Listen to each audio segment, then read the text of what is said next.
Hello, everybody. Welcome to Beyond the RC Grid. I'm Eric Kroll. I'm your host. Tonight, we have a special show. We have interviewed Steve Brummett, the owner of TARCAR, and I'm very excited about it. RC enthusiasts might be a little disappointed. It's not heavy RC stuff. It's goofy, fun, get to know Steve stuff. Got that to look forward to. We also have our co-host, Paul Ruland, on the show tonight, and we'll bring him in along with RGB, a.k.a. Wreck-It Rick, our other co-host, who will bring us yet again another exciting sponsorship announcement. So I look forward to that. Want to mention some sponsors, wink, wink, that we like to plug on the show. Thank you to TARCAR. Thank you to Black Swamp. We love what you do for us to give us an opportunity to go out and have fun. Tim Hammer, _37. Great videos. Keep recording them. We love them. Carpy's Wraps. Awesome job on my cars. Bulldog Bodies. Sipple Speed Shop. RP.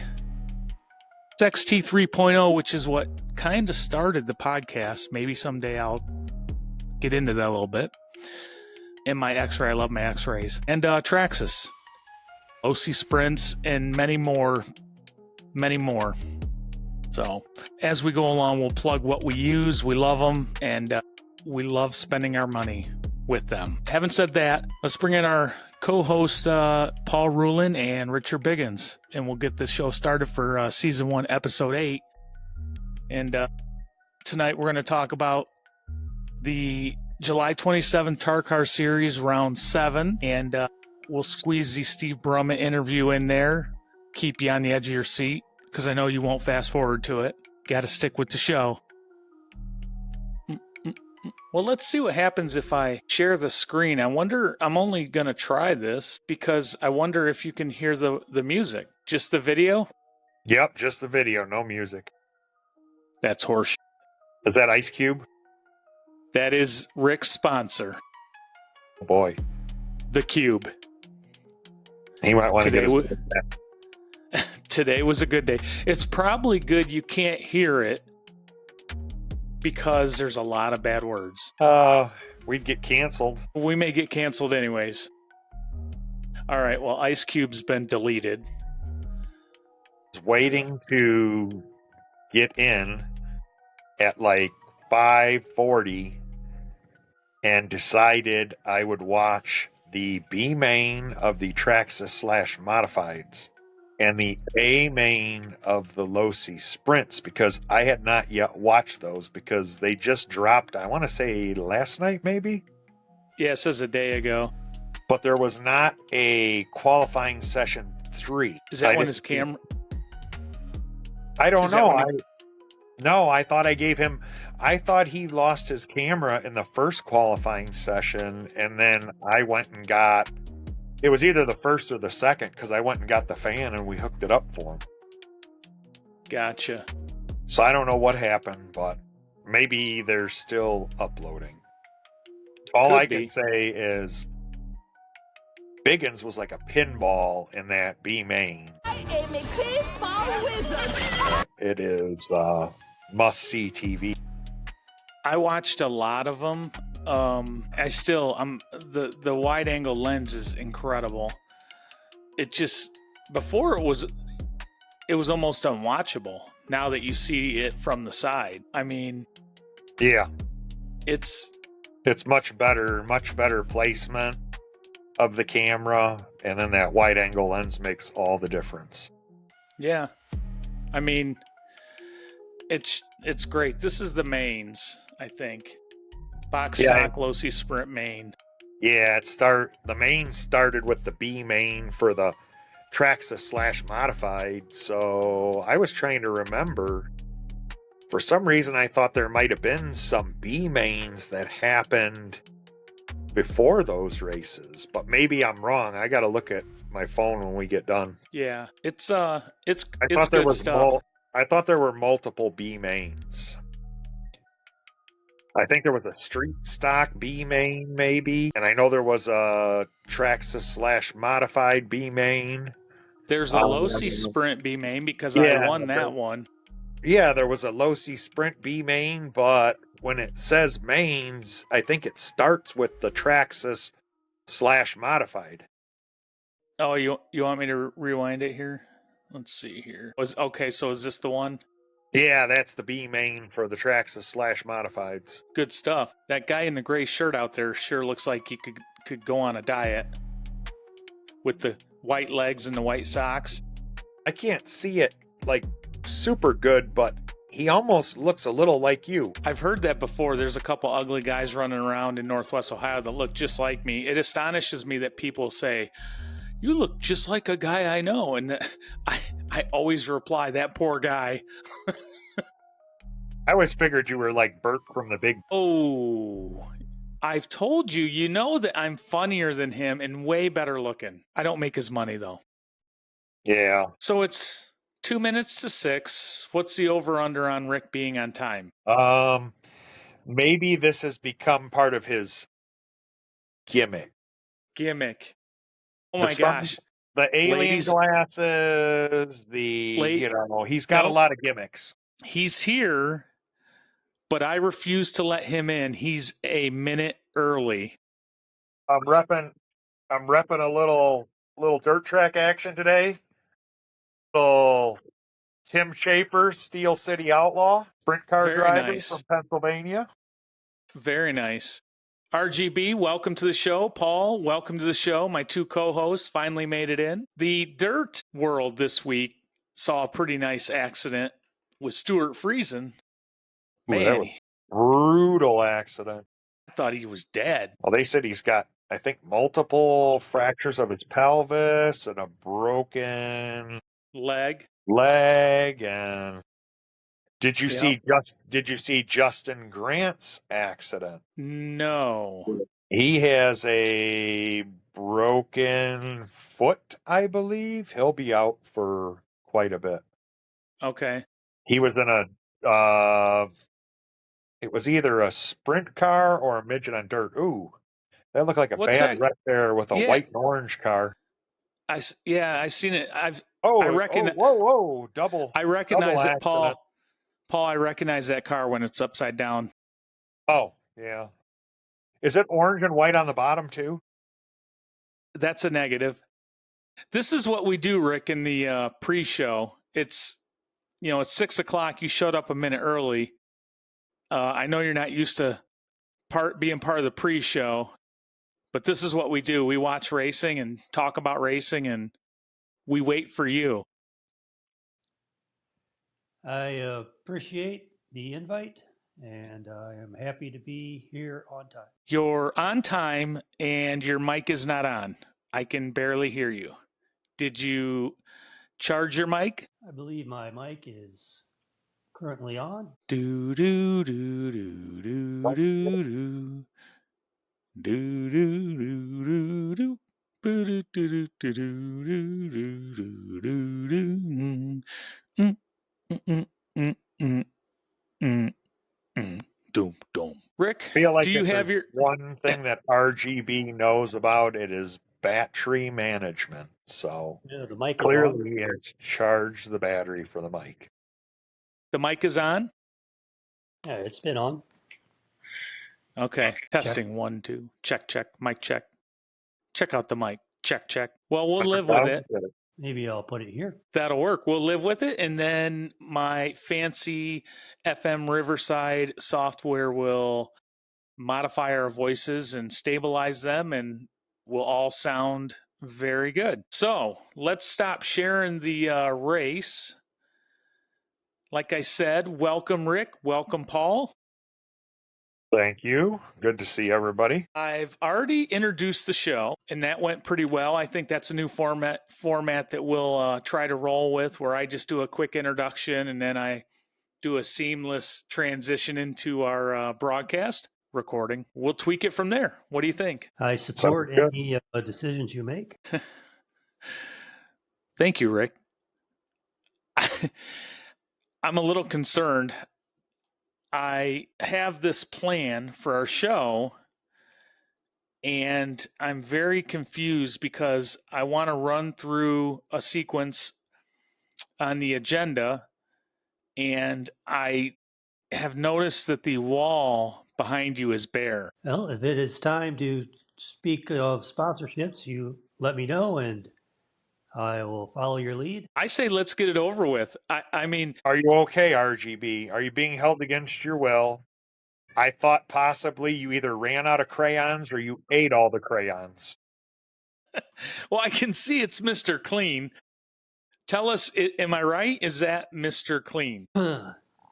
Once again, I checked our P.O. box for our podcast, and I received a lovely letter from the cleaning individuals over there out of Walla Walla.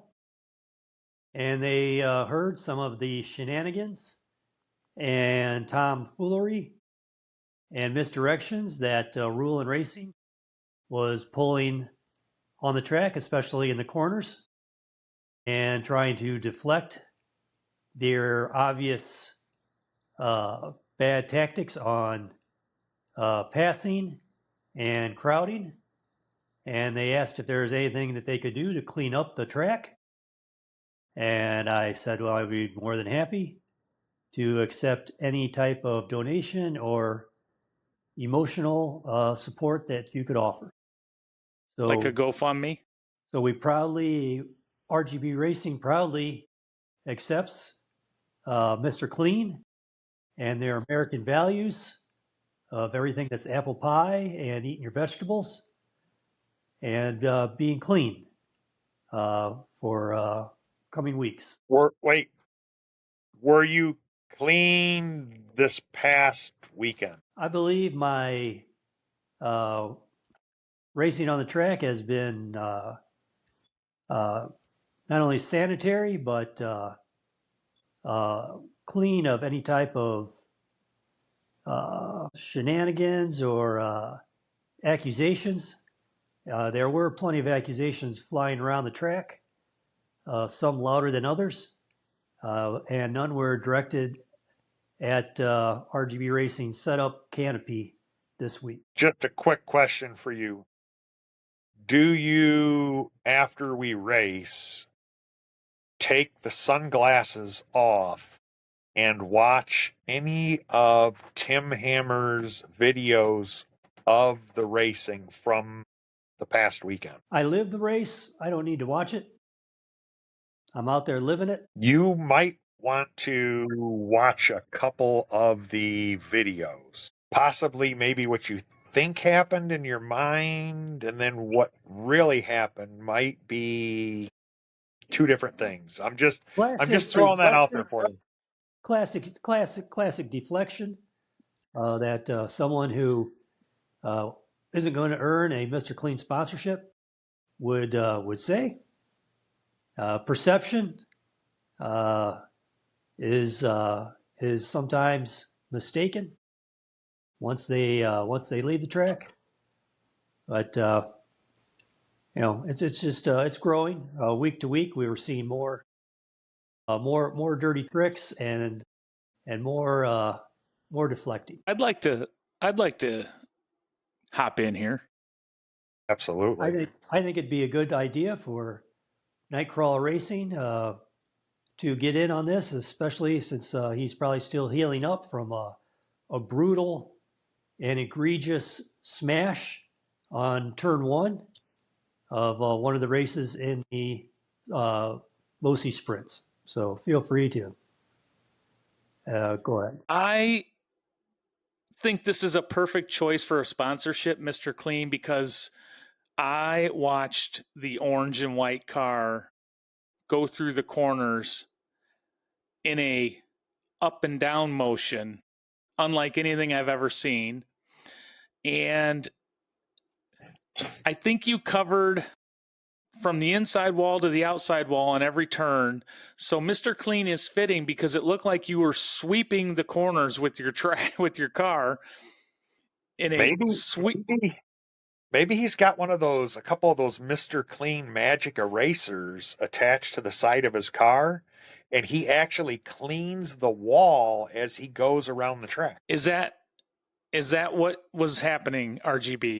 That may hold true in the short course mains, but that those situations were beyond my control with the high humidity and the lengthy race day.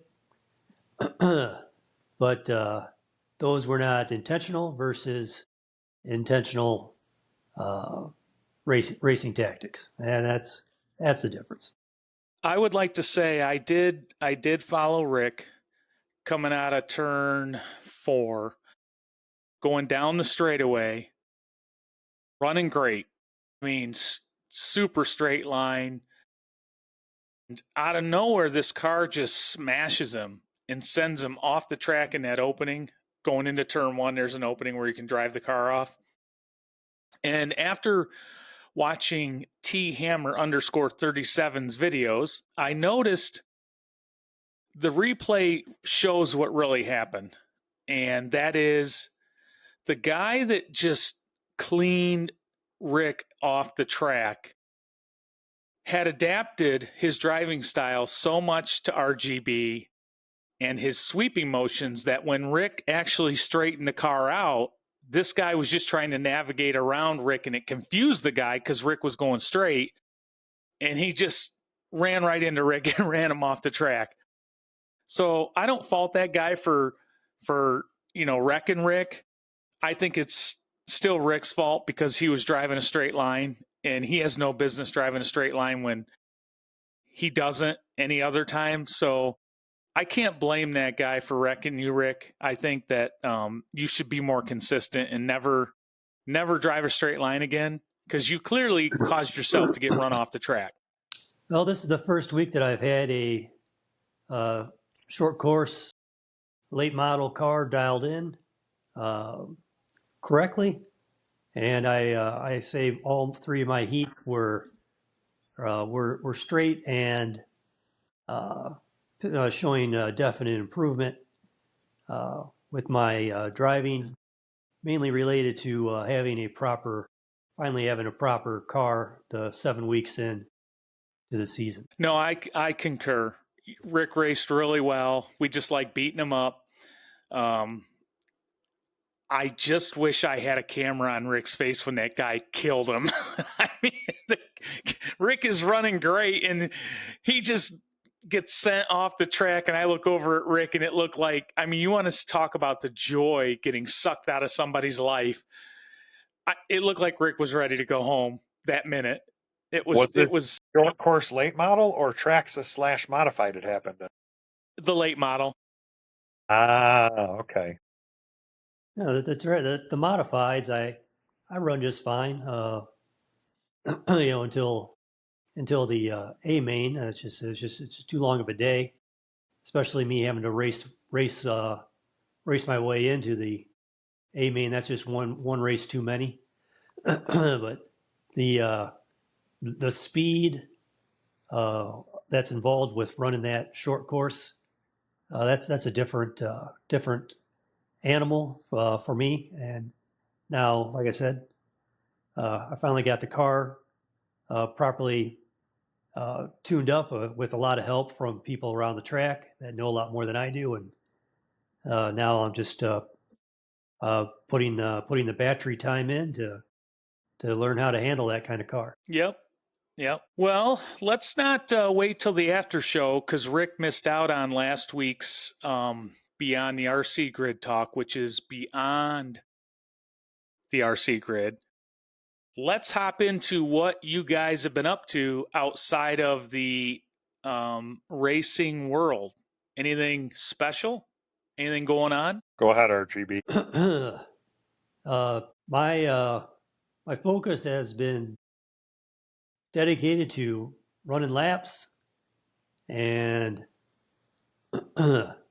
trying to live up to the late Hulk Hogan's motto of saying your prayers and eating your vegetables, and trying to be a good American. WrestleMania 3, ladies and gentlemen. But you know something? WrestleMania, Hulk Hogan.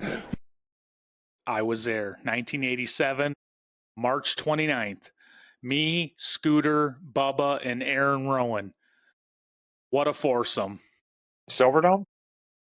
Pontiac Silverdome.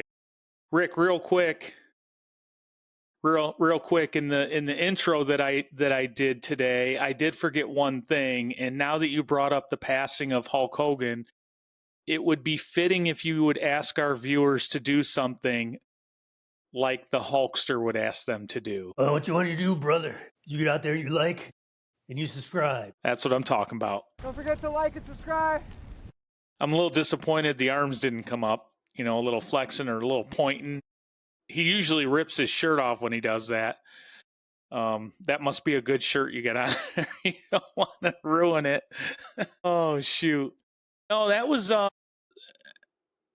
don't want to say surprising that he passed away, but because it seems like since, 2020, people are dropping like flies, and especially in the entertainment world. But it's making me get a little sentimental, man. My childhood's dying off, and it's a really weird feeling.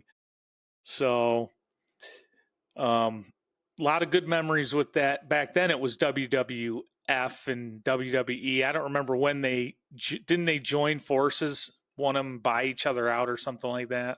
Yeah, WWE bought WCW back in the I think mid 2000s, maybe somewhere around there. Yeah. Okay. Yeah, a lot of memories. So, all right.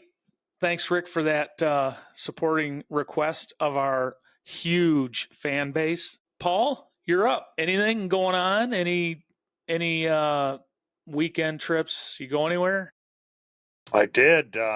Myself and the patriarch of the family went up to the now renamed Durana Raceway in Milan, Michigan for the IHRA show. It was pretty good.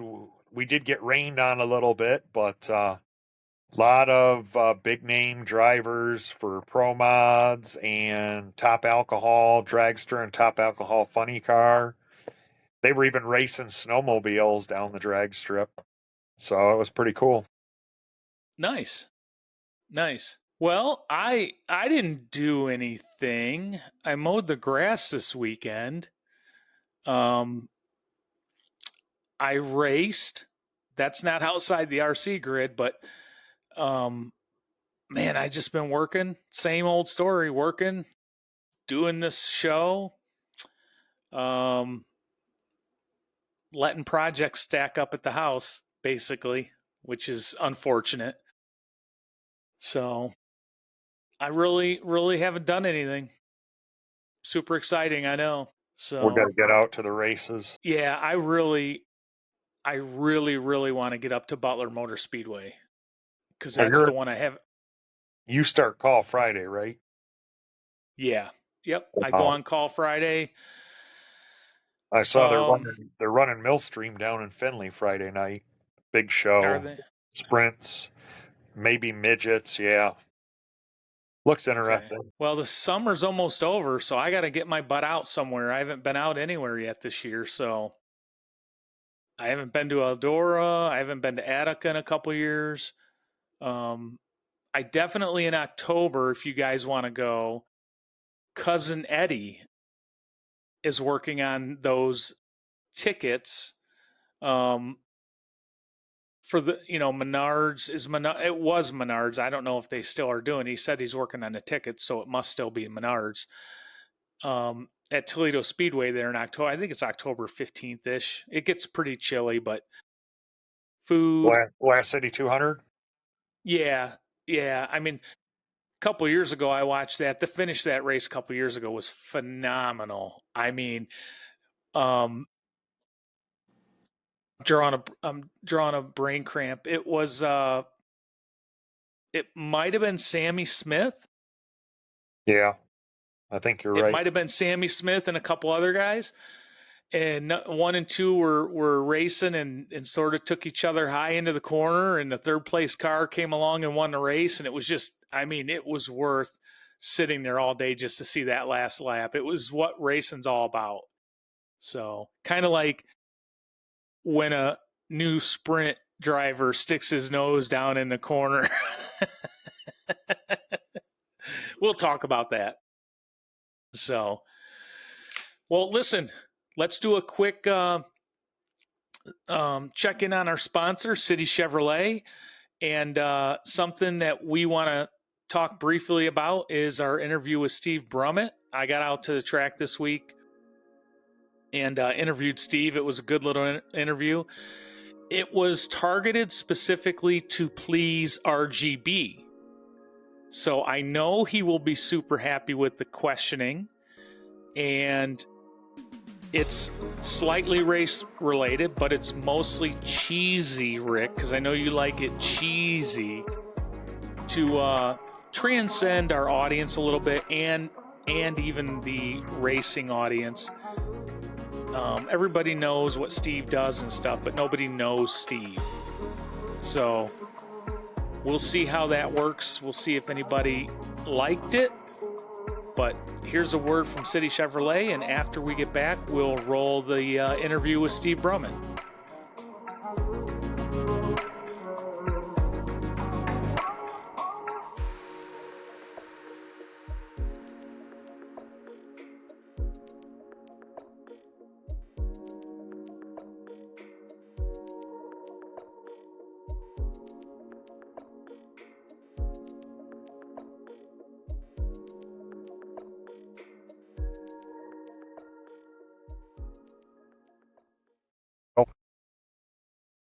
All right, Steve, thanks for being with us here on Beyond the RC Grid.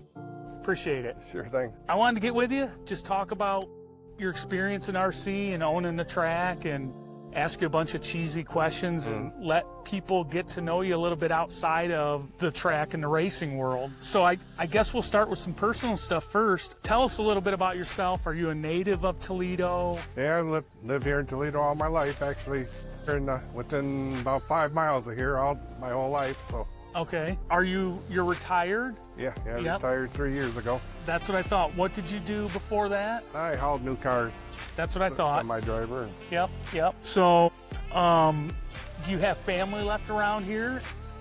My nieces, my mom and dad and brother passed so far, and not much in the way of family. Got plenty of cousins and everything like that, but as far as close siblings or anything like that, no, I'm the only one. Gotcha. And you got your RC family here. Oh yeah. So, which leads us to how long have you been personally? How long have you been racing RC cars? Probably 40 years. 40 years? Close to it.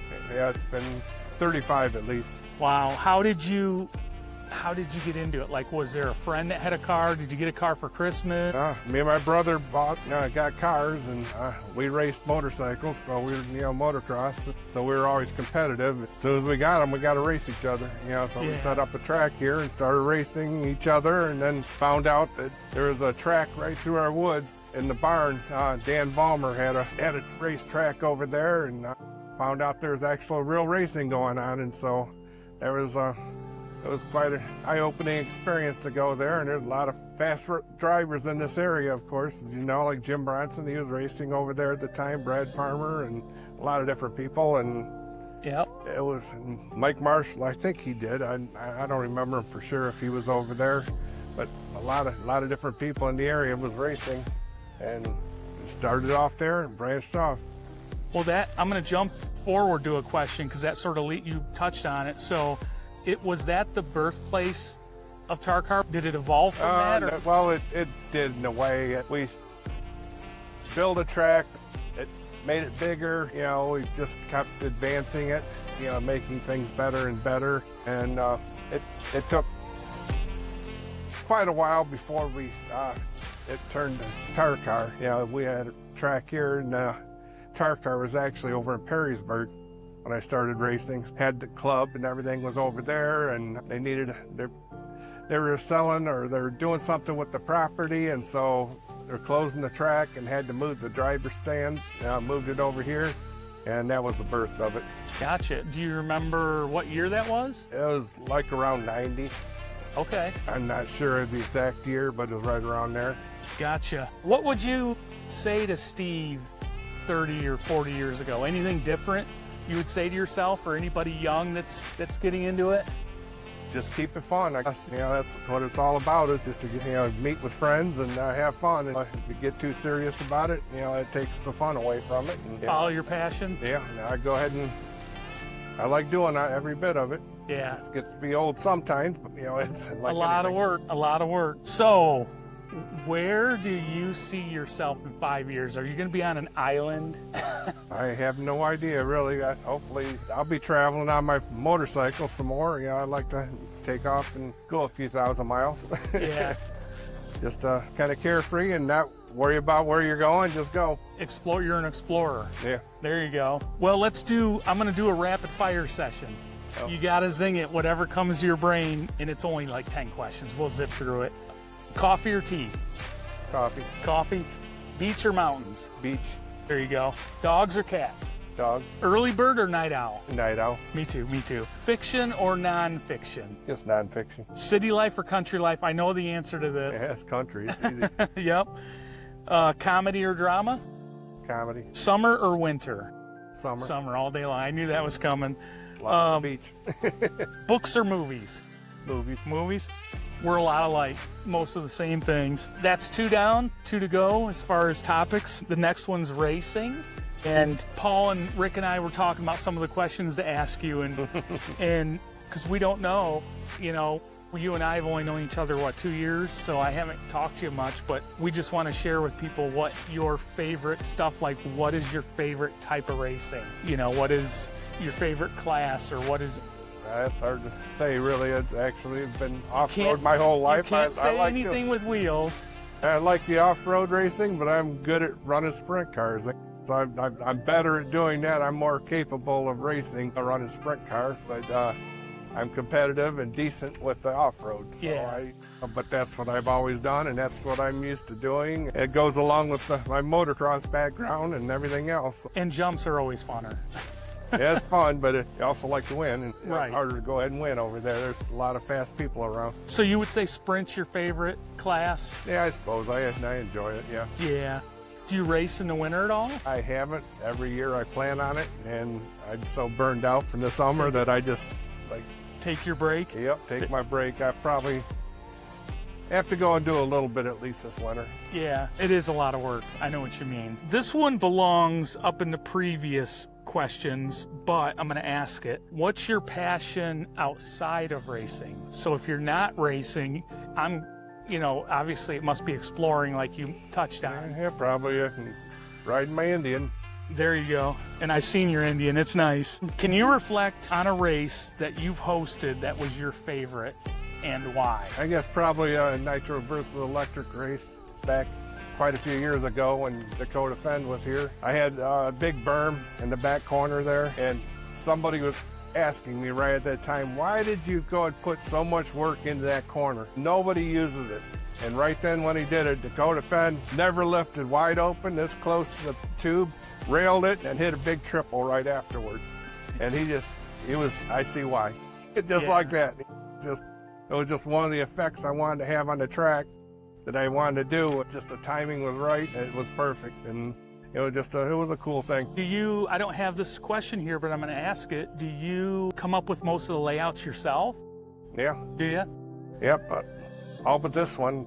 Made every one in 30 years. I have a quick track question.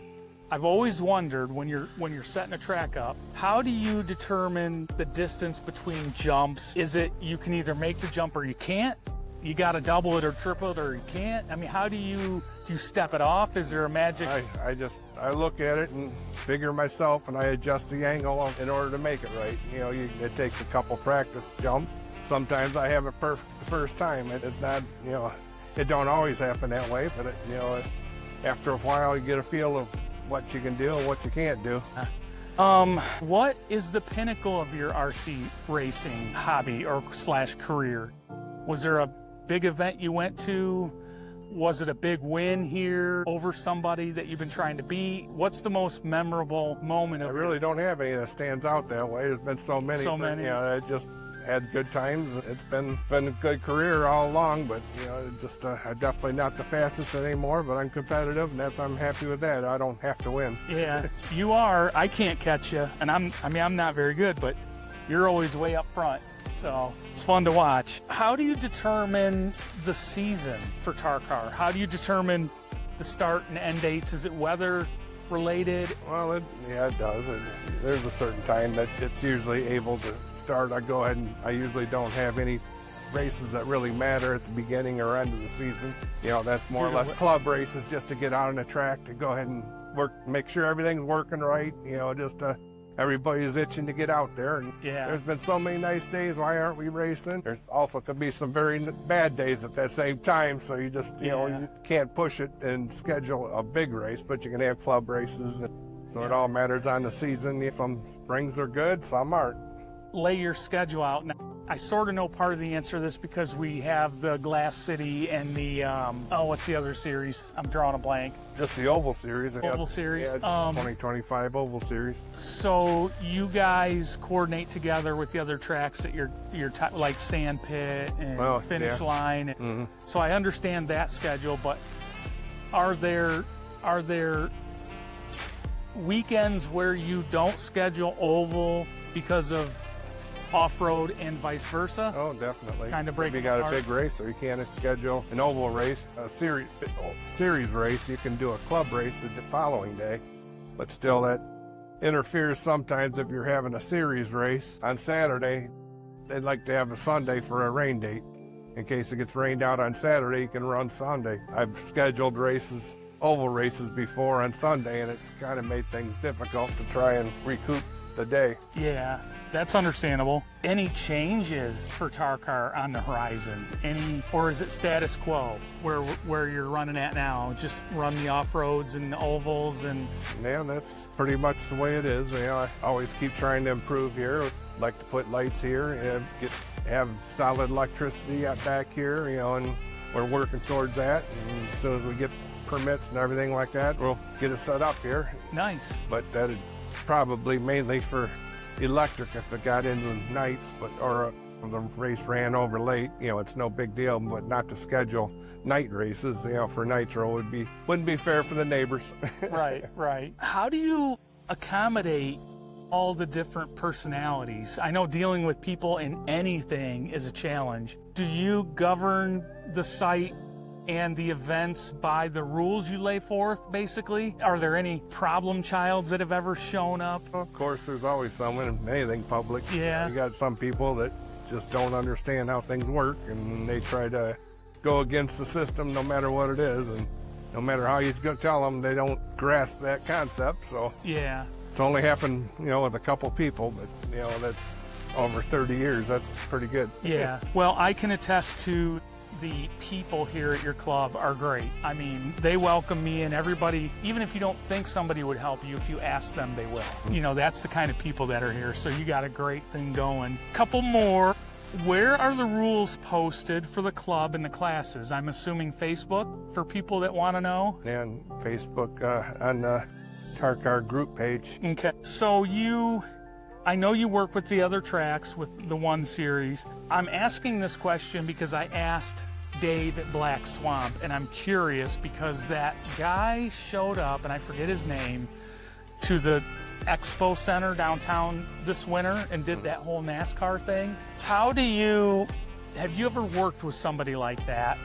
If not, would you? I'm curious because I don't see, I talked to that gentleman this winter, and I don't know that he reached out to anybody when he came into town, and I'm curious why, with the exception of money, I'm sure money's involved when there's a promoter coming in and doing whatever, but wouldn't you want locals there to support the hobby? Have you ever worked with people like that? Some, but quite often a lot of it's been more of a dream with different people, and it's an idea, and it's something they'd like to do, but they really don't know the avenue to do it, and they've talked a lot but never gone further. It's a lot of work. It's a lot of work to put anything on so like it's that. This has been established for a long time, and it just people word of mouth, and it's known through the hobby, and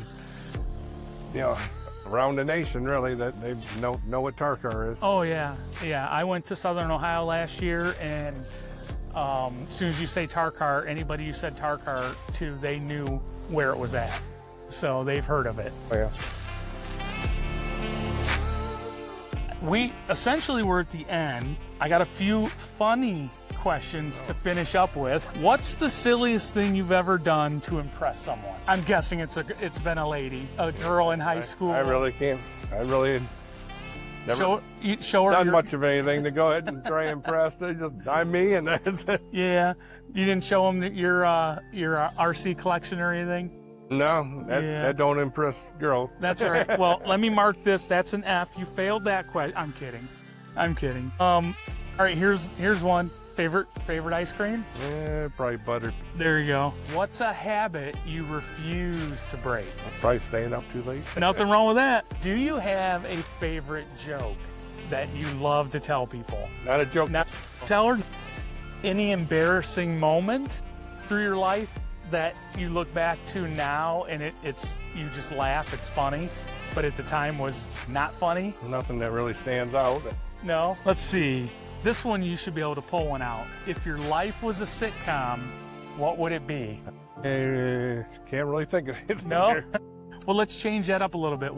Do you have a favorite sitcom from when you were growing up or anything? I was a little kid, Gilligan's Island. There you go. I watched that too. Funniest movie? Anything pop into your brain? Planes, Trains, and Automobiles. There you go. That's a great one. Last one. If you created a holiday, what would it be and when would you celebrate it? That's a tough one too. Maybe an RC madness. There you go, an RC day. Yeah, Nothing wrong with that. It'd have to be, in the spring. That's people's itching to get outside and race and have fun. Yeah. Well, perfect. It's goofy. I'll edit it. It was great. I appreciate you spending time with us. Hopefully people like me that are new in the hobby get to know you a little bit, and that's all I want to do is spread the hobby a little bit. So now everybody's going to get to meet Steve, the track owner at TARCAR, and if you show up, say hi to him. So thanks, All Steve. right, that was it with Steve Brummett. I I thought it was a fun experience for myself as well, getting to hear what he had to say about butter pecan, Rick, and other things. So I will tweak my I am not a television / news / writer, anything that has any business interviewing people, but I'll figure it out. So I'll keep tweaking that, and we'll do that with some track owners. I think that's one of the good ways we can get the audience to learn who the people are that are putting on this stuff so we can go have fun. All right. Having said that, we do have some racing to talk about. We mentioned it before the break that I may have stuck my Losi Sprint down in the corner where it didn't belong. The Losi Sprint was the first day I ran that Losi Sprint. It ran pretty well. I was pretty happy with it. It was fun. I have to work on a couple things. I wasn't malicious. I may have knocked a guy out of my way once. I didn't see that on Tim Hammer's videos. I just ignored it. I called Rick. I'm like, man, I wrecked Paul. What should I do? And Rick replied, don't watch the Tim Hammer video. And if you don't watch it, it didn't happen. That was Rick's advice to me. Sounds about right for Rick.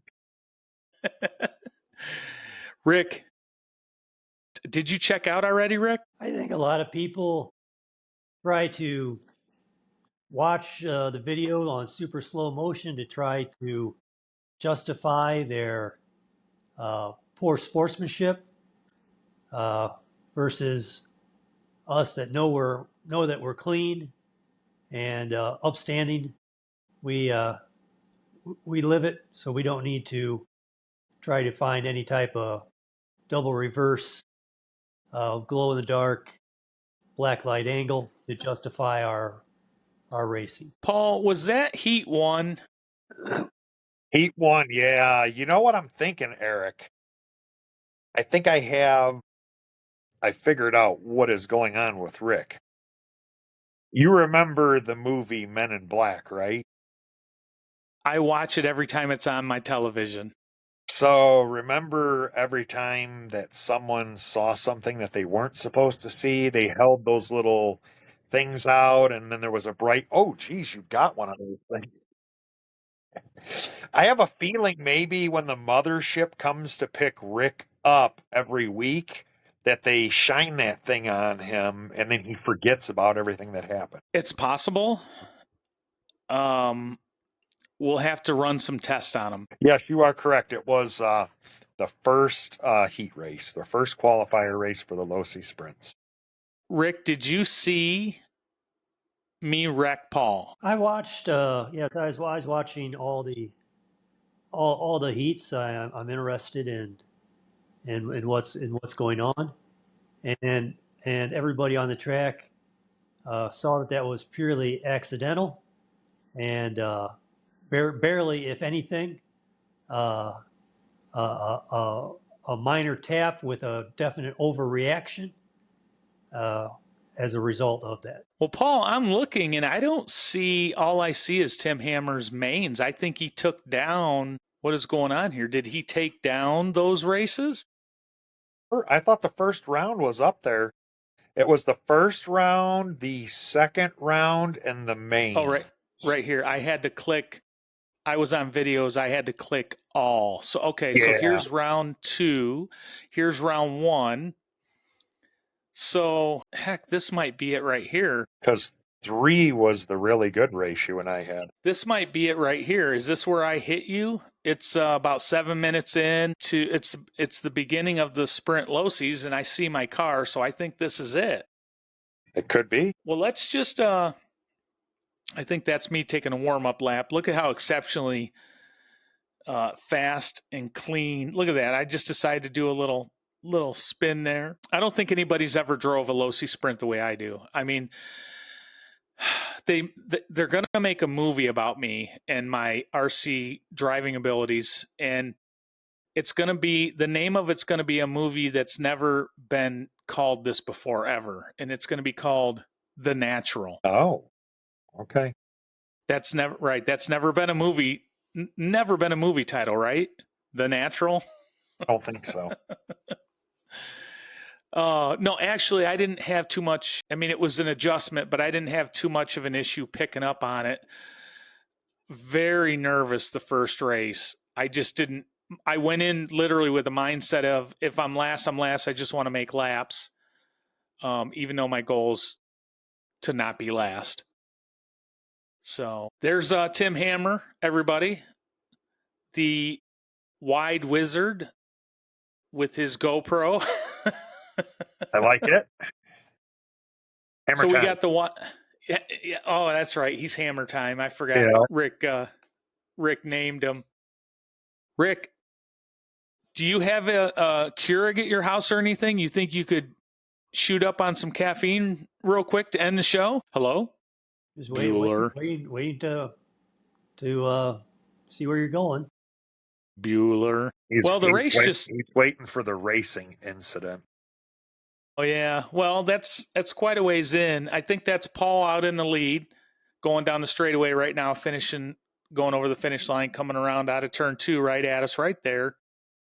I'm somewhere right in here, one of those green cars. I don't know which one. I think I'm the second one. I'm not sure.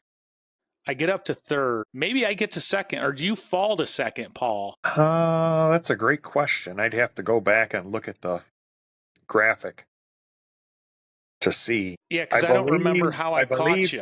The incident happened in turn 4. We kind of had that little incident in turn 4, if I remember right, but maybe it wasn't. It was down the straightaway going into 4, I think. Or maybe it was coming out of 4. Yeah, coming out of 4, right, is what you're saying? Yeah, that's what I thought it was. Yeah. I don't remember. I mean, man, I was having a lot of fun. I vaguely remember, the video may show otherwise, but either you checked up or I caught grip and something took my car out of my lane or something, because I remember it happening so quick that one of our cars, something happened. So yeah, because you thought you got a real good run coming out of the corner. Yeah, I just ran you over from the back. I mean, I don't do that. I don't drive like that. Were you utilizing a little bit of the old chrome horn? I did scratch my chrome horn. My chrome horn is scratched. My new car's got a mark on it, some red paint, I guess. But no, it was really fun. I think it's precision racing for the most part, the open wheel stuff.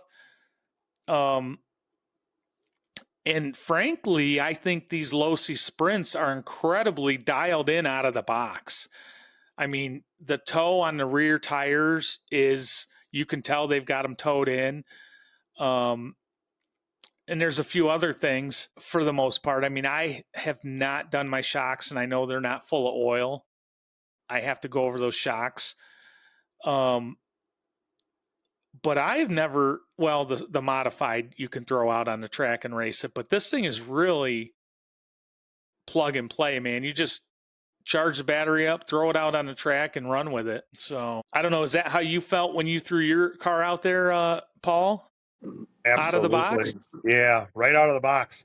Remember, I picked that car up on Saturday and raced it Sunday. So all I did was basically pull it out of the box and put a battery in it.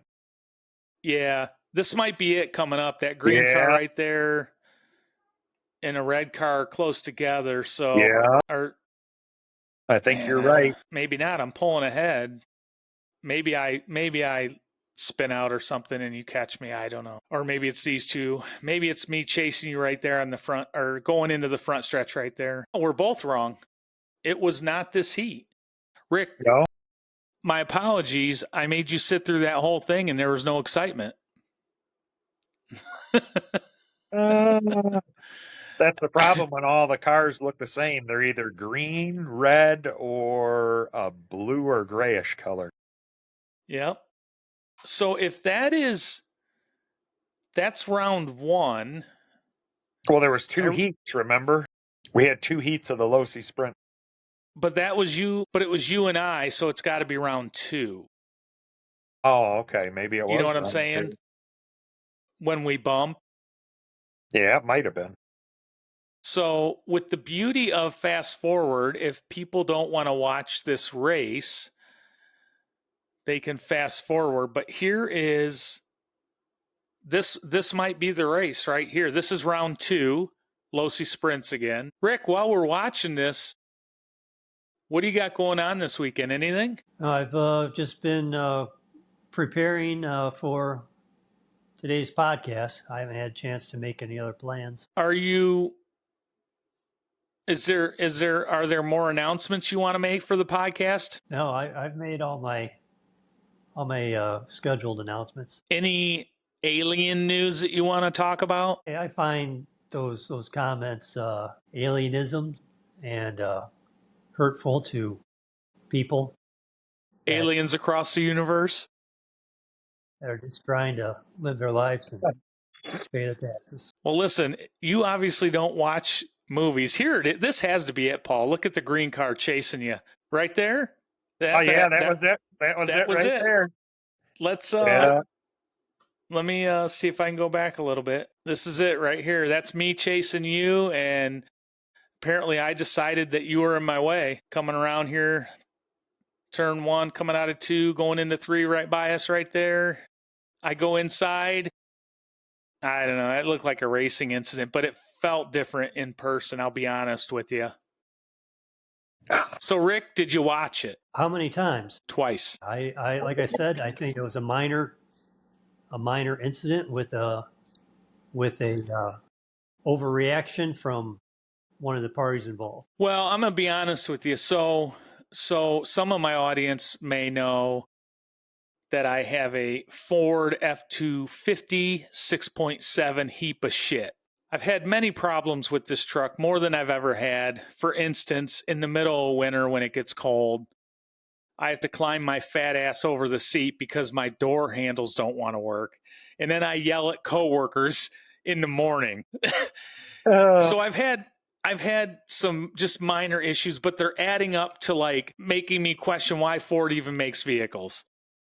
So after I bumped Paul on Sunday, I had my DEF system kind of acting up for a couple weeks. I guess I'm stupid. I didn't realize it was going to go into limp mode, which is where it throttles the engine or motor, keeps it below 50 miles an hour. I can't go over 50. So it's like RGB driving style? No, I stay between the lines. Rick, we love you. I'm just kidding. Slow is fast. That's what they say on the track. Well, I think there's a podcast. What is that called? Something RC something slow is fast, or I don't know. I'll look it up, but it's pretty popular. But anyways, after I maliciously wrecked Paul, my truck went into idle mode. I feel like Paul hacked the brains of my truck with his phone after I wrecked him and sabotaged my truck so I couldn't even go 50 miles an hour. Because shortly after the incident, the following day, my truck decided to quit on me. So I've had to do some homework and investigating on how to rectify the situation. And long story short, my truck is going to lose some weight. So that was the incident. It really was innocent. I felt really bad. Paul didn't beat me up too bad in the trailer. I got you back later. Yeah. All was good. It was good. I mean, was that round 3? It had to be round 3. Yeah, there's no round 3 video. Oh, man, that was good racing. It was good too. It was a absolute battle. Yep. So I've noticed, I'm of the opinion that it's easier to be in second or third place and gain ground than it is to lead, because it's just so much easier to pick up your lines when someone's sort of doing it for you. Yep, I agree completely. Paul, I mean, I could see him catching me. Paul passed me in the 3rd round. I think it was going into 3, coming out of 4, you made the pass. And we went down the straightaway, and I knew if I didn't make a move immediately that I wasn't going to catch him. Because what do we have, a lap or 2 left? Yeah, there was only like 2 laps left in the race, I think.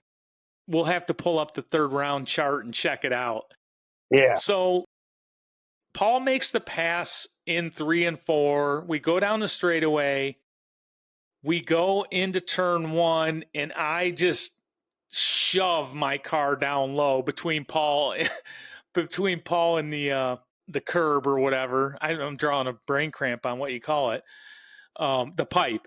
So we bumped. Paul came out well on that. I don't remember exactly how bad. I think I spun or something. I don't know. And just went on. But that was it. I had to try to make a move then because to me, there just wasn't enough time left to make any other move than right away. So I would do it again. I mean, that was really fun. Now I wouldn't if I would have wrecked you. I would have felt bad. That's racing.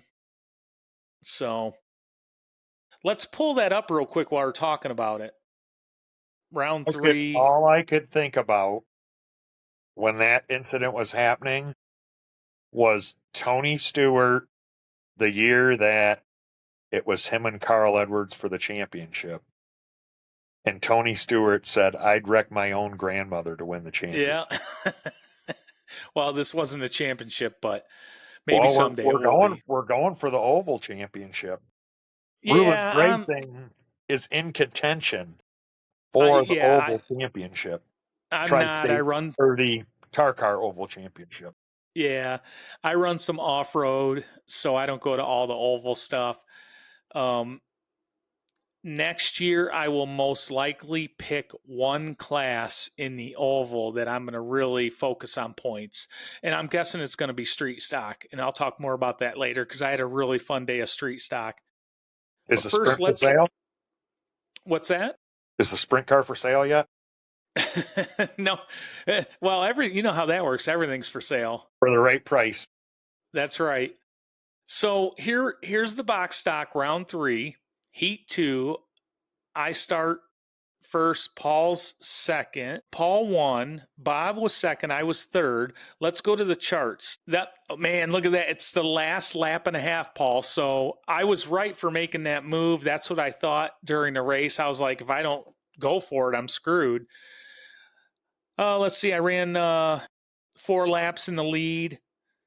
Who's Devin? Devin, I don't know if I know Devin Newkirk. A newer racer. Okay, cool. Well, he took the lead and then he must have had an incident.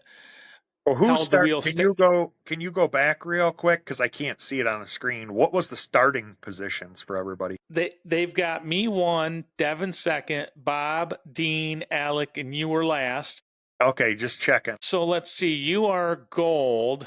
Yeah, I mean, you went up to 5th right away. The next lap, you were up to 4th. You ran a few laps, you were up to 2nd. So these, you can see right here where everybody had an issue. You took advantage of that. So that's the way to do it. It was a regular clinic there from 6th to 1st. Well, I mean, the perfect storm. I mean, the thing is, if you come out of the mess, somebody's going to come out of the mess and take advantage of it.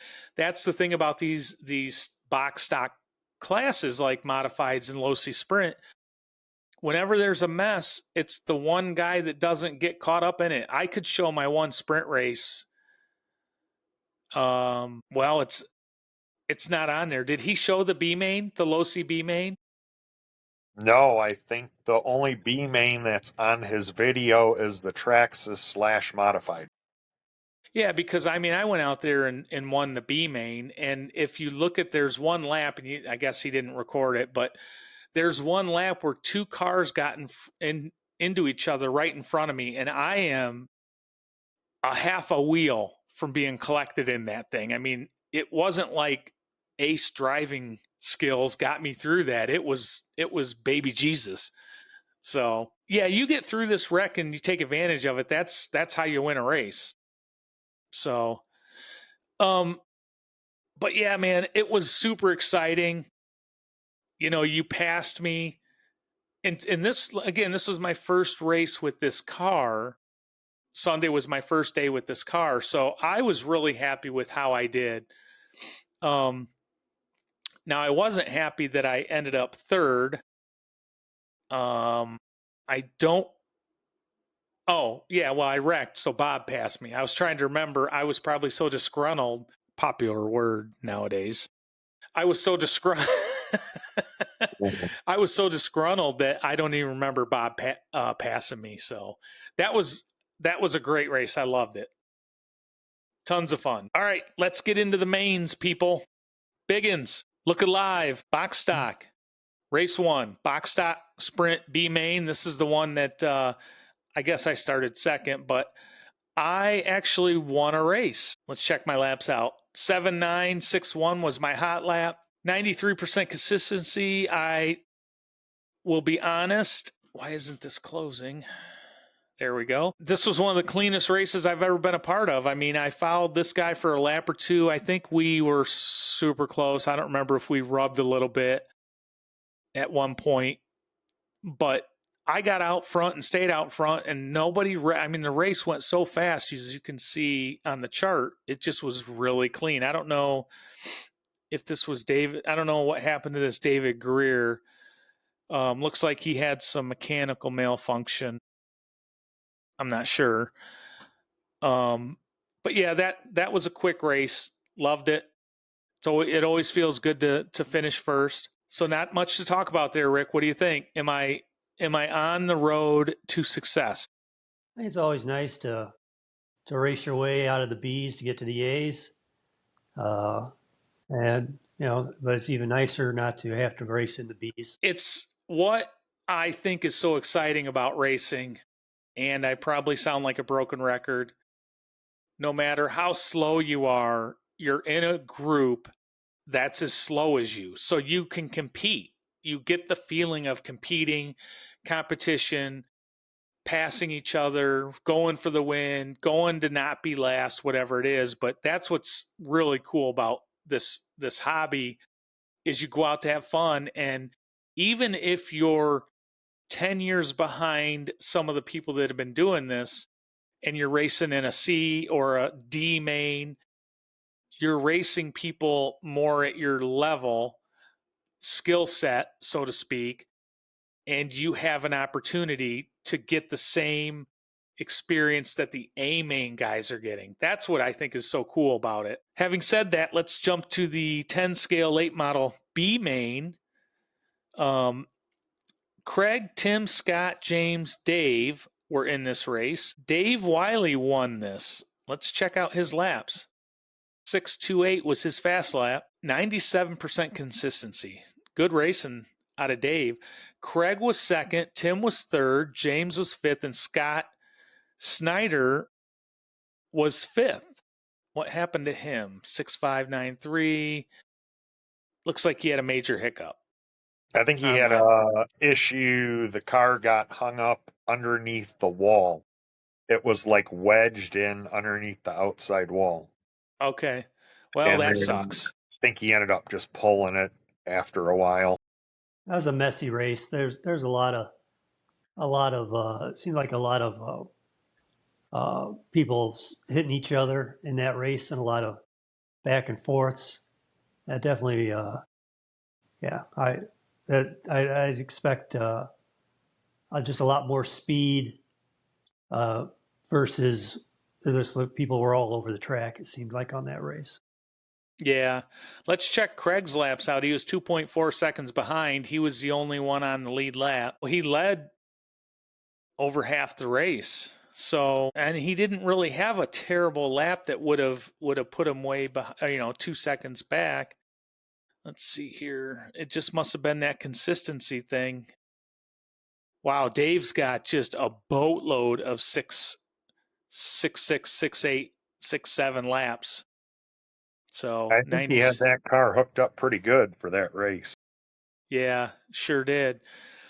All right, moving along. Race 3, Street Stock B main. Jerome, Tim, Gary, and myself. So I've got an admission. So I raced this Street Stock a couple 2-3 weeks ago for the first time. Or I guess I've raced it twice. This would be my third race possibly.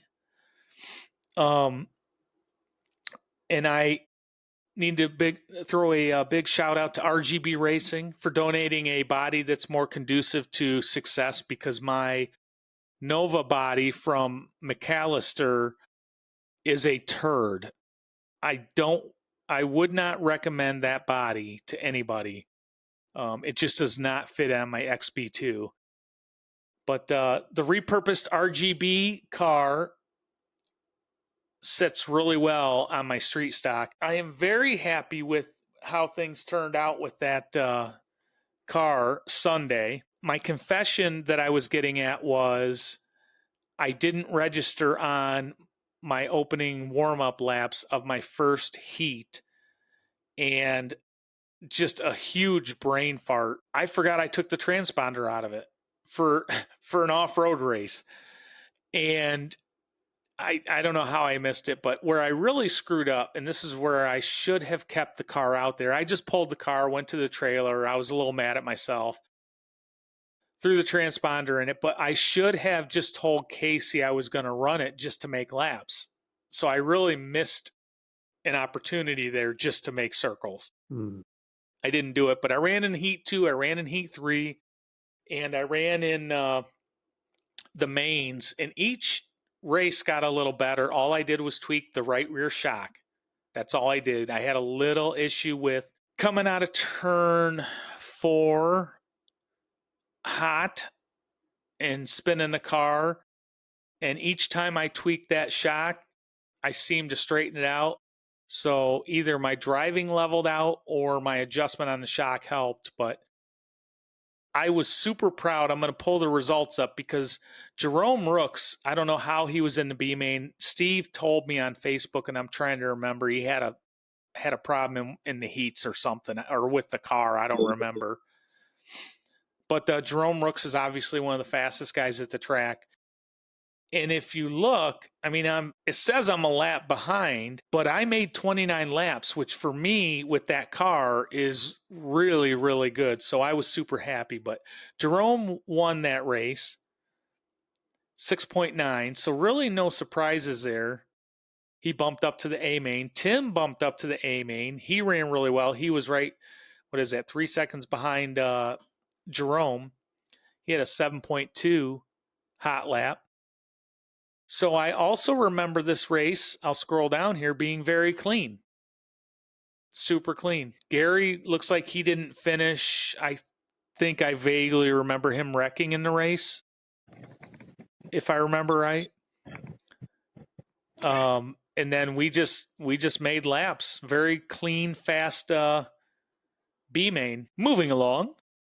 Race number 4, Spec Traxxas Modified B main. Dennis G. Who is this Dennis G? I'm not sure I know who that is. Richard Biggins, Forrest, Colton, Gene. Rick, anything you want to say before we pull the results up of the modified B main? That was just a mess. That was they had to restart that multiple times. These guys just once I pulled in second position, my goal was to stay away from everybody for the first few laps, and that lived right up to expectations. They piled up right away. And then Casey said, "Oh, let's just do a slow parade lap." And they piled up again. And he said, "Where's going to go? You guys are going to get what you get." To start I remember. That. Yeah. Well, let's look at the results. I remember. There they are. Forrest won it. Rick, you took second. You both bumped up to the A main. I thought you raced really well. After you lost, I thought you were in the lead for a little bit. I was in the lead. I was in the lead for a while. We got into some traffic, and I was pushing. I think Forrest a little bit, and I got over the speaker. I got a call out to dial it back, and so after I got that notice, I just put it up against the rails and ran slow laps and stayed out of everybody's way because second is good enough to get into the A. So that's just what I did. Well, it looks like you never led according to the chart, but I think where you got confused was there's 3 of you that just crisscrossed right here. So Gene Greer was in the lead for most of the first half of the race. And then Forrest took the lead. You started second, dropped to third, we're back to second. Probably lost track that Gene held the lead, because I'm going to be honest with you, when I watched this race, I thought it was only you and Forrest. I didn't know Gene. I mean, because Gene, so I mean, right here's the first lap, what you're talking about, the mess, he went from fifth to the lead. So I probably did not follow that very well. I thought you and Forrest were running 1 and 2. Yeah, that's what I thought too. Like I said, the whole start of that was such a mess.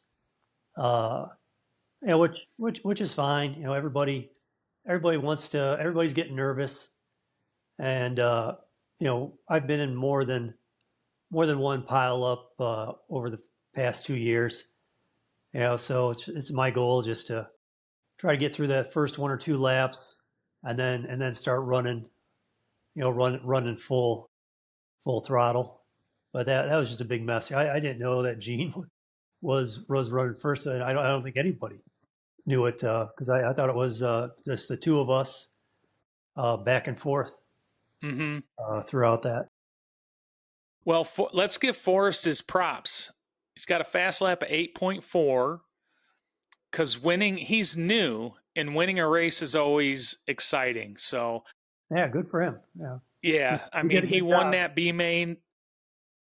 That's what it's all about. He had to be excited, because I'm telling you, I know the feeling. It's not been that long ago since I first bumped up. I mean, it's exciting. So good job, Forrest. He was running fourth, third, got into second, and then let's see, lap 15, 16, he takes over first and holds a steady wheel. He slowed up. Looks like he slowed up, but he probably was smart. Probably ran a safe race there. Rick, 8.3, looks like you had a faster fast lap than Forrest. You had several 8.4s, a lot of 8. There's another 8.3. There's an 8.3. I mean, you ran, I thought, really good that race. So you took second. Dennis, Gene, and Colton rounded up the fifth spot there. All right, moving along. Box stock sprint A main. This is where I bumped up. Paul starts on the pole. Devin, Bob, Donnie, Jerry, Eric, and Alec. This, for me, I'll speak real quick, for me, was a really good race. I snuck through again. I snuck through some garbage. I'll look at the chart.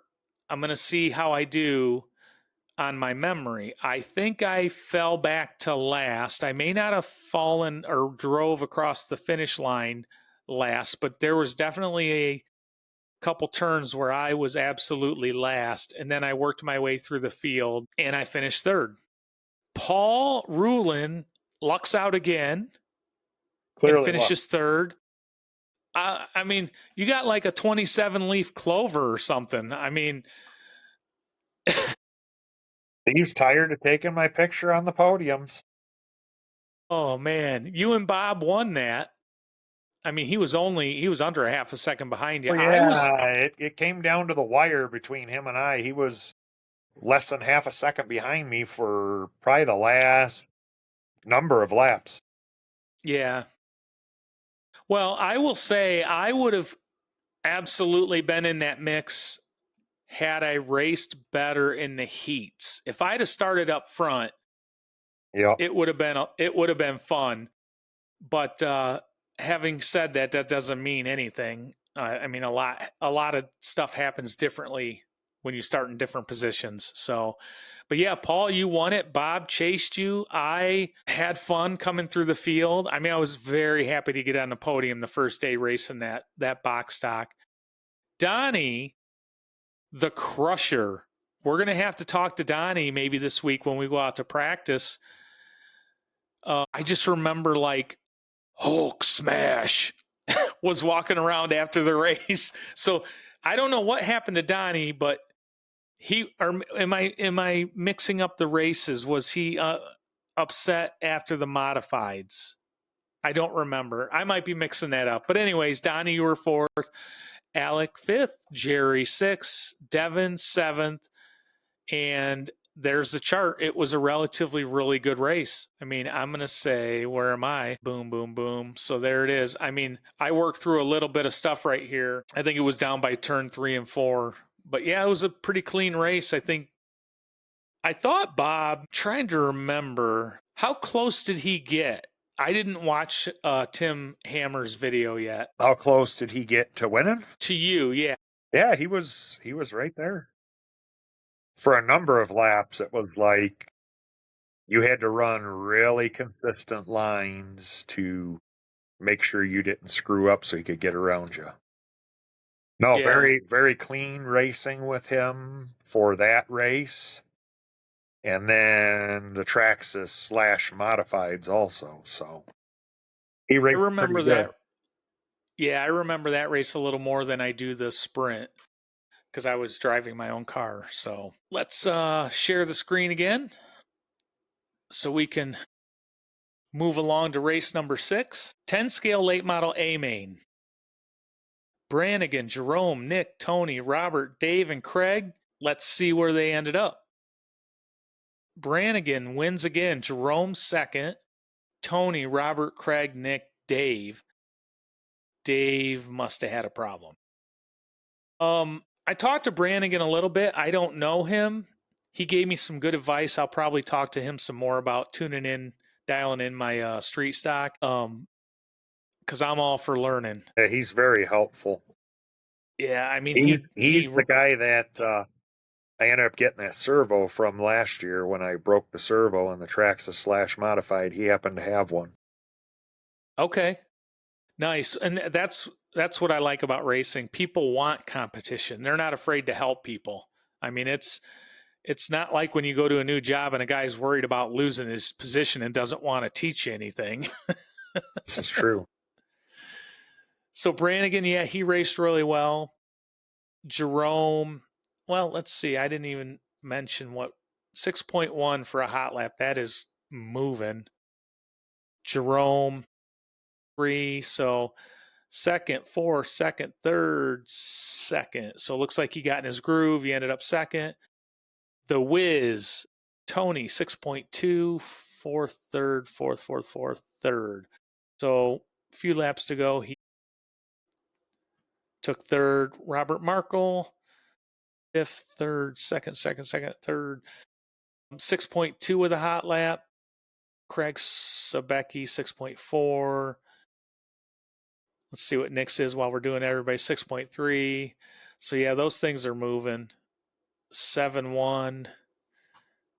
So that rounds up the late model. Short course modified A main. This was a sleeper. It was rough to watch with 2 cars going around in circles. We got to get some modifieds out there. And I'm speaking to myself because I've got one in the trailer and one in the basement. And I haven't got it on the track this year. So there's only 24 hours in a day, unfortunately. Jerome wins. Ted second. Tim third. Ted must have only ran this, or did he run sprints as well? No, Ted runs sprint cars too. Okay, I was going to say. So Jerome wins it with a 6.4 fast lap on his second lap, 96% consistency. Led that start to finish. Ted, 6.6, third, second. So pretty clean racing. Tim must have pulled his car. I don't remember that at all. So that's how they wrapped up in the short course modifieds. Street stock, A main. Rick, did you watch any of this? That was a good race. That held everybody's attention for sure. And Yeah. I think the Wild Thing Racing is definitely showing that he's able to take out wins and high places in multiple classes. Yeah. Well, Tyler, Brannigan, Alex, Scott, James, Jerome, and Tim, street stock A main. This is my goal. We'll see if I can get there this year. Tyler won it. Now, maybe right here, and I'm going to do something because it's kind of funny. I was recording this. Tyler wins it. It was really exciting. I happened to be up on the stand where Tyler was driving. And as he went off, I tried to get a genuine, like, immediate interview after a win. And I think he was so geeked up, man. He just wanted to get his car. But I tried to have a word with Tyler, and maybe I'll insert the 10-second exchange here. It wasn't bad at all. I just think he was super excited. But, man, he held the wheel. 6.9. First, second till the lap 20, the 21st lap. Then he took first. But, yeah, that was super exciting. When he passed Brannigan, I'll just say watch Tim Hammer's video. It was good stuff. So Brannigan second, Jerome, Tim, Alex, Scott, and James. Let's look at Scott. Since Scott, what do you call him, Rick? That's Triple S. Triple S? Street Stocks Triple S. Street Stock Scott. 7.086 for a hot lap. It looks like Scott ran into some problems. 10 seconds. He didn't have a 11 good that don't day, count on. Tyler. No, he didn't. I don't think any of his cars did what he expected for the day. Do you think? Hold on, let me do this. I gotta see Rick. Do you think there's a possibility that after being a guest on the show, you don't race well? Is it possible he's starting like a thing? If we have drivers on the show, they're going to go out the next race and not perform. Are we bad juju? I think he was distracted with some off the track talk. He had a lot to say in a loud vocal manner around the outside of the track. That might have been because he was frustrated with what was going on the track, but his cars were not running the way he wanted them to. Are you sure it wasn't because there wasn't a huge selection at the food table? I don't think you want to disparage Amy. She's running a stand-up business over there. I would never do that. I love food, but Scott, on the other hand, might be a picky eater. Oh, Rick, Paul's wrestling a cat again. It's psychological warfare for RGB racing. Oh boy. So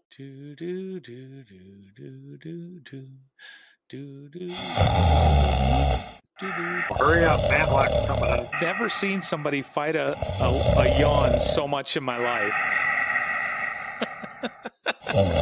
Rick, it's almost over. I lied. No, I'm just kidding.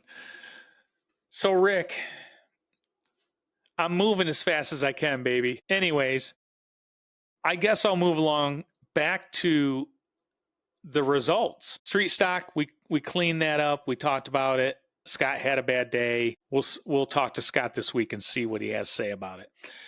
Race 9, short course late model A main.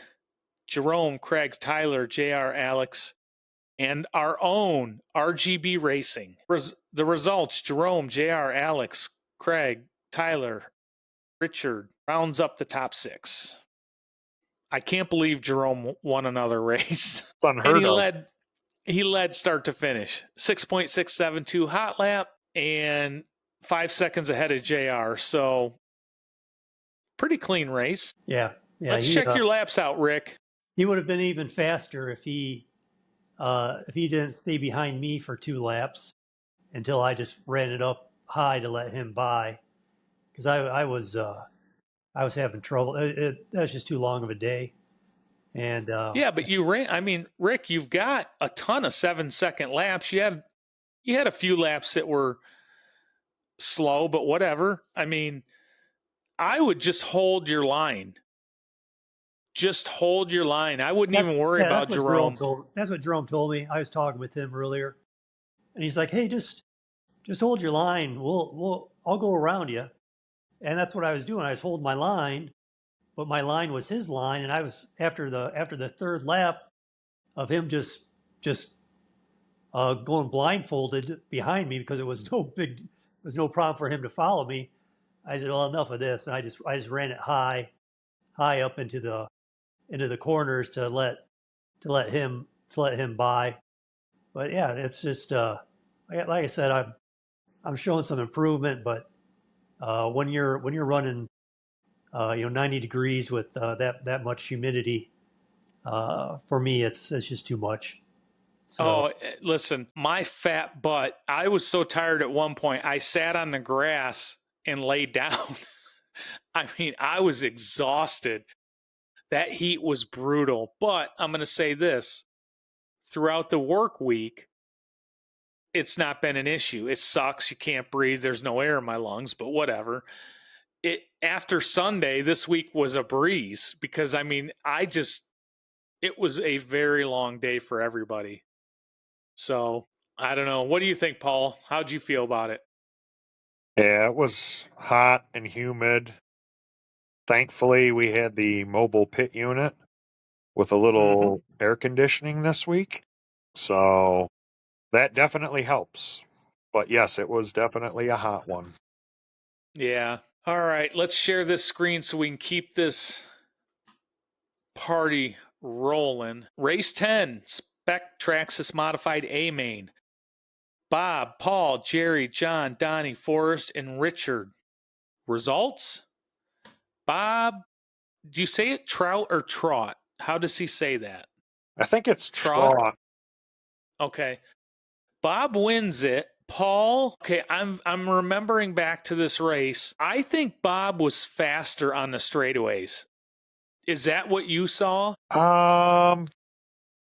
Possibly. I think he just ran a really good race. He got out right. He got out clean. Him and I, and there was a little bit of melee behind us. And I feel like, just like anything else, I was trying to. Was Jerry right behind me, if I remember right?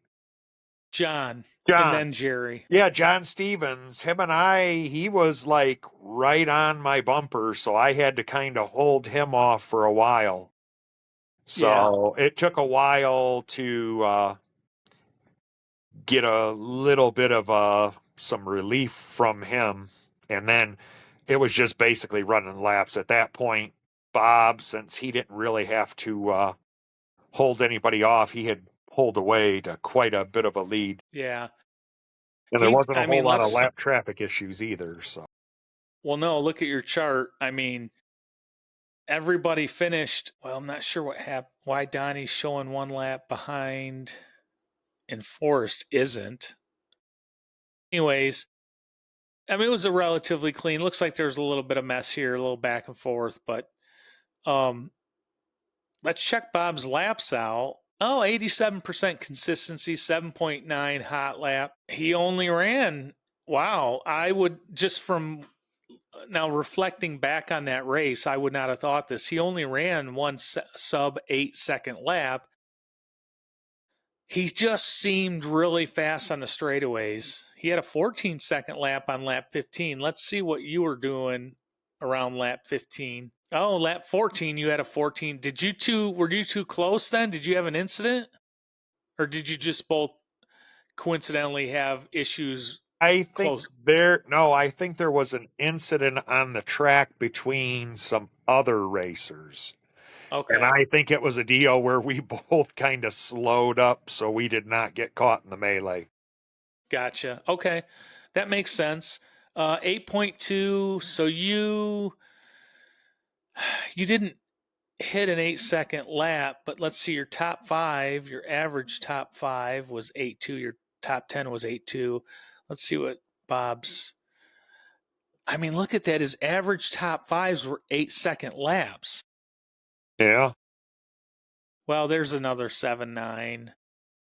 Wow. I mean, that's tough to beat, man. He looked fast. So congrats to Bob. I was just going to say that car that he has is, I think that's his second race with that car.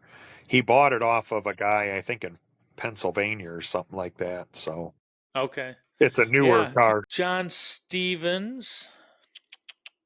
This is John Jr., right? No, that's senior. Is it? Yeah. I didn't know he raced. I thought he was hurt. Seriously, I thought he Oh, had something going on. he raced. This is that was the last race for him. A little racer's shout out. Okay. He is on the mend.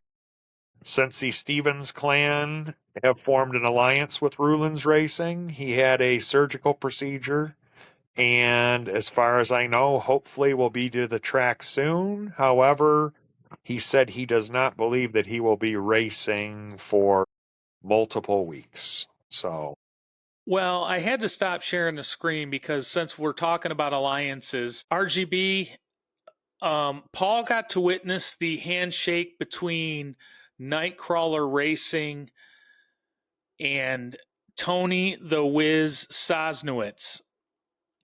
So we would like to congratulate Tony on jumping aboard to help us stomp out evil. As Rick calls it, we're always on the side of righteousness. And Rick, take it from here. Well, it's always nice that people don't want to buy into the psychological warfare that's Amen, being, brother.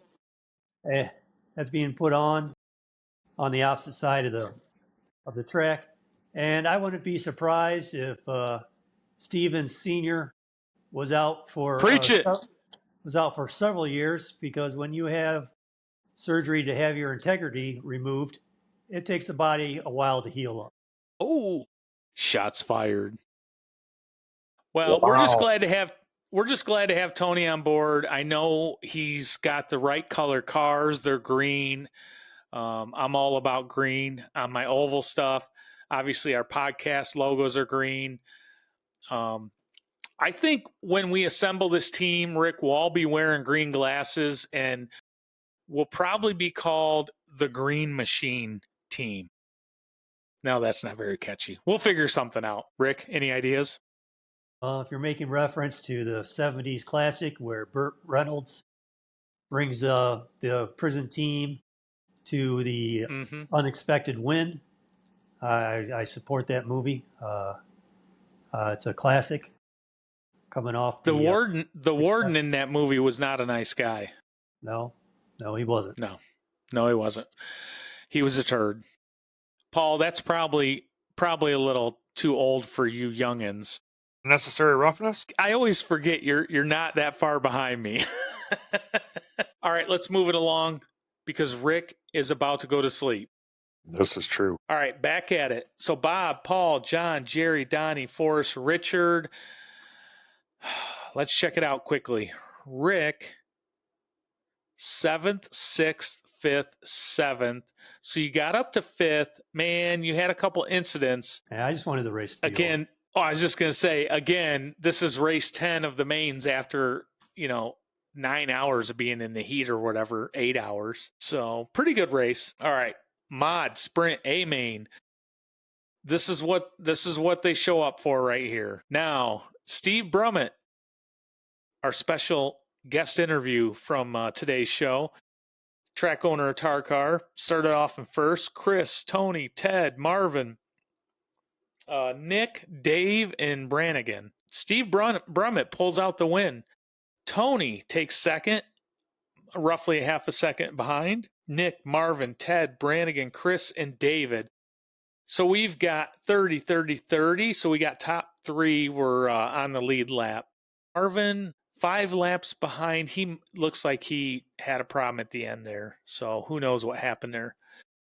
Ed, Brannigan, Chris. I did see Brannigan pull his car off. I can't remember what happened there. But Steve, let's check Steve's laps out. 6.1, that is cruising.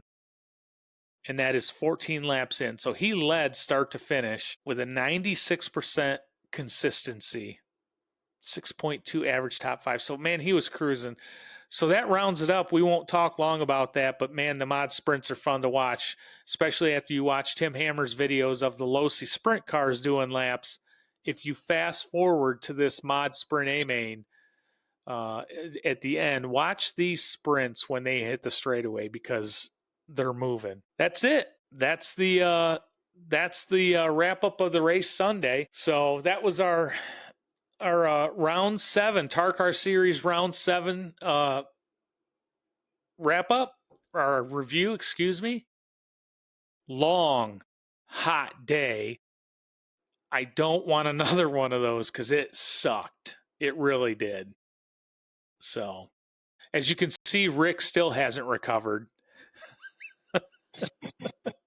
On days like that, I think I'll just show up at 10:30 in time to pay for the entry fee and start the day like that because it's too long of a day. So Well, if you're going to show up, you can have Casey put you in. You can pay later. If it's going to be absolutely miserable, just don't run the first heat. I mean, if that, you may run better. You may run the second heat, third heat, and have enough juice left to run the mains when it's that hot. that's a possibility. That's a good idea. Yeah, I mean, I'm telling you, that heat kicked my butt. So not a fun day, but let's pull up the schedule real quick just so I can announce what's going on here. So that was TARCAR race number 7, series round number 7. That's over. August 9th is the big one coming up. That's the Tri-State Oval. I'm going to be there. I get off call on the 8th. So I'm going to be there like the Oklahoma State Cowboy with guns a-blazing, baby. Yeah, I'm going to try. How about you? I'm going to try to get it. Lots of practice in this week. This weekend's supposed to be nice temperature and dry, so I'm gonna put as much time as I can out there. Get a few batteries in, so I can make some improvement for the tri-state. Yeah, I will. Trying to think. I'm on call. I gotta go in Saturday morning. I will come down. If you let me know when you're going to be at the track, I'll definitely come down. I want to run your late model a little more. I've only ran it once. Paul, Rick let me run his late model one day, and he said, you want to see what's going on with this thing? I said, sure. I throw it down. I run a couple laps. It's all over the place. I pull it.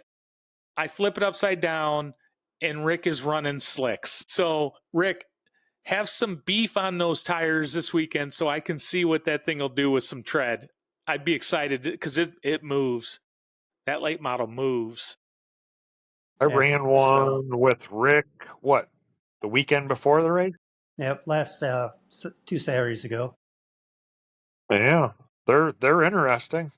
I was able to run Crusher. He brought his car out and let me run a couple laps on it. Paul, as good as you're doing in your first year of RC racing, I said this to you on Sunday.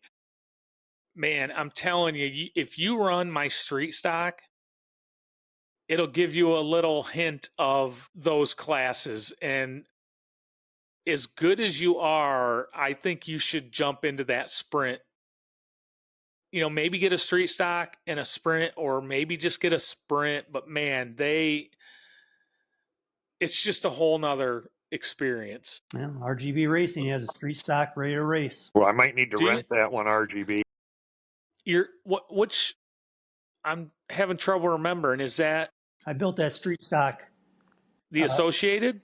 Yeah, the Associated, and I got a '66 Chevelle body that's still in the bag on it, but it's complete. It's a complete car with six sets of different tire options.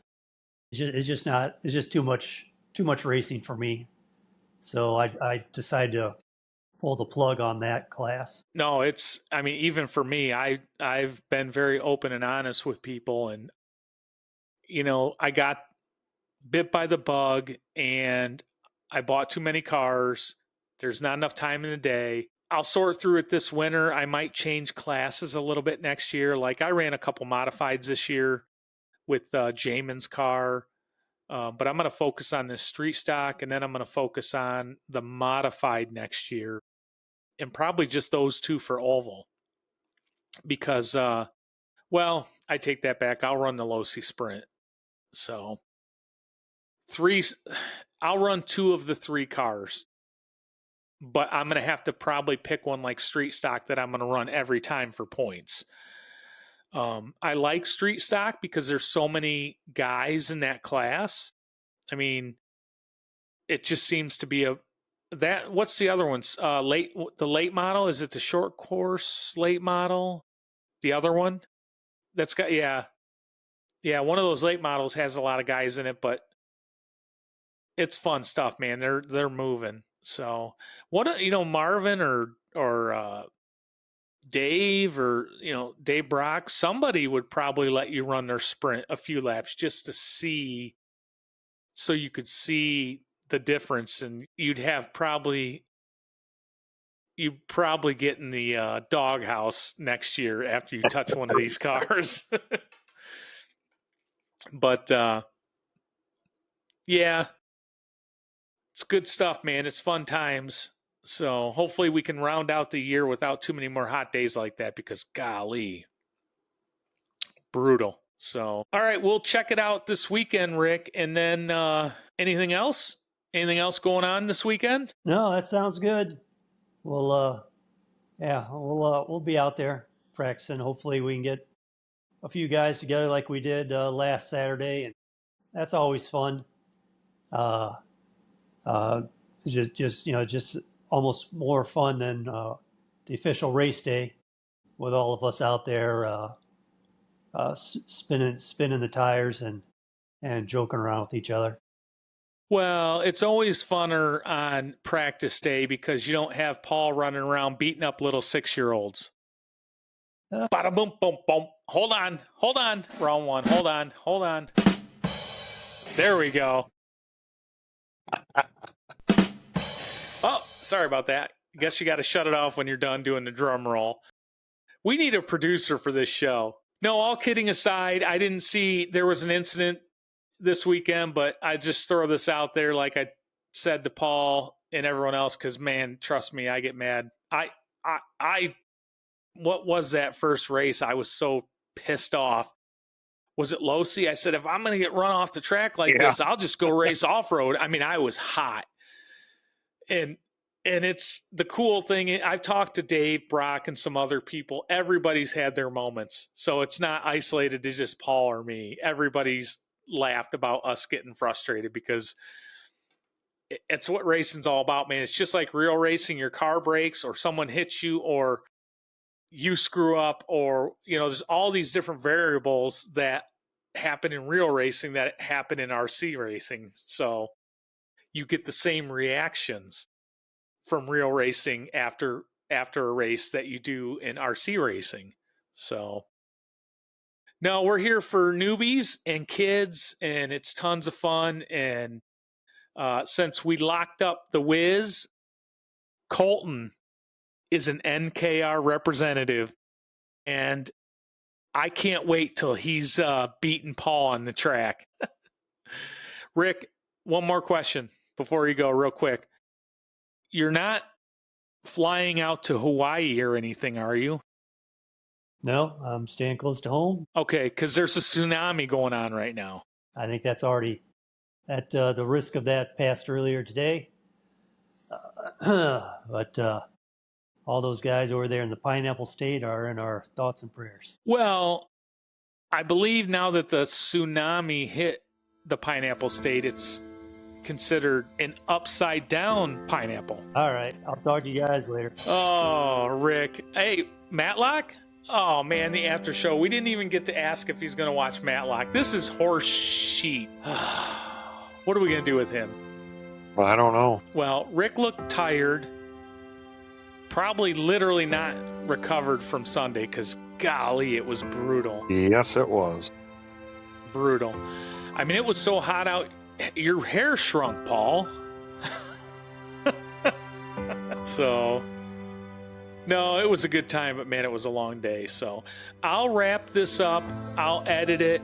I'm excited. It's going to be a really, really long podcast. It'll be tough to get people to stick through the whole thing, but I'm excited to have Steve on here and interview him. I saw Steve brighten up with a couple of the questions, so they're goofy. Yes, I took them right off the internet. I'm looking forward to it. I think it'll be interesting because, like you said, you might learn something about our guests from what you see at the RC track. Yeah, and that's really all it is. He talked a little bit, as you saw earlier in the show, he talked a little bit about, he mentioned Dakota Fend and something to do with the track setup, and he described it really well, and you could just see the excitement. I mean, he lives for racing. So I'll just keep doing that, and we'll see. Hang in there. We'll see who the next track owner is. So, all right, brother. I guess I'm going to wrap it up and get to editing, and we'll go from there. All right. Catch you later. All right. Go blue, baby. Got him.